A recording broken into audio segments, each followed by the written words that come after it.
சமுதாயத்தை படைப்போம்.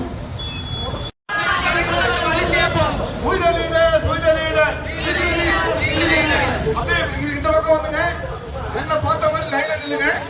ஆட்டோ கொஞ்சம் மகளிர் அப்படியே சென்ட்ரோல சென்ட்ரல் அப்படியே நில்லுங்க. மாலை வந்து ஆனா ஜென்ஸ் கொடி வச்சிருக்கோங்க, பேக்ரவுண்ட் போயிருங்க. இதாவது வந்து கம்பிக்கு பின்னாடி போயிருங்க. பகுதியாக ஈரோடு மாவட்டத்தில் ஜிஹெச்சிலிருந்து இதுவரை ஒரு 300க்கும் மேற்பட்ட வீதியிலுடைய தலைவர்கள் அனைவரும் சேர்ந்து ஒரு போதை விழிப்புணர்வு பேரணியை மிக சிறப்பாக நடத்தியிருக்கின்றோம். இதைத் தொடர்ந்து அடுத்த மாதம் நம்முடைய வீதியிடர் அமைப்பின் சார்பாக சுற்றுப்புற சூழல் மற்றும் இயற்கை வளம் காக்கக்கூடிய நிகழ்ச்சிகளை முன்னெடுக்கிற மாதமாக அறிவித்திருக்கிறாங்க. அதற்கான பணியில நாளை முதல் தொடங்கி இருக்கின்றோம். ஊரில் நம்ம இயக்கத்தில் எவ்வளோ பேர் சேர்ந்துருக்காங்கண்ணா? ஓவரால் தமிழ்நாட்டில் 19,30,000க்கு மேலே போயிட்டு இருக்காங்க. 19 லட்சத்துக்கு தாண்டி இருக்குங்களா? சரி. இப்போ ஈரோட்டை பொறுத்தளவுக்கு எவ்வளோனா இருக்கு?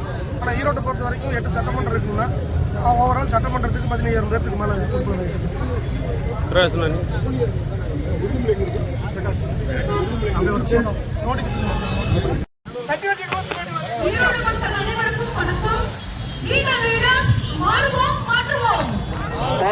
மாற்றுவோம்.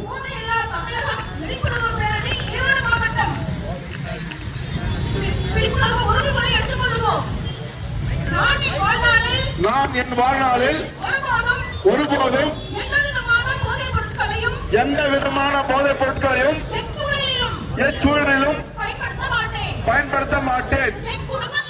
என் குடும்பத்தையும் சுற்றுப்புறத்தையும் போதையின் பிடியிலிருந்து பாதுகாப்பதற்கு முயற்சி செய்வேன். சாமானிய மக்களின் ஒற்றுமையோடும் தலைமைத்துவ பண்போடும் போதை இல்லாத ஆரோக்கியமான சமுதாயத்தை உருவாக்க பாடுபடுவேன். போதைக்கு எதிரான வலிமையான போதையில்லா தமிழகம் என்ற இலக்கை நோக்கி சாமானிய மக்களின் நல்வாழ்விற்காக அர்ப்பணிப்புடன் செயல்படுவேன்.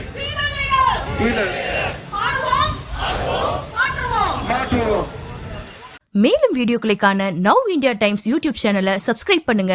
பக்கத்துல இருக்க பெல் பட்டனை மறக்காம கிளிக் பண்ணுங்க.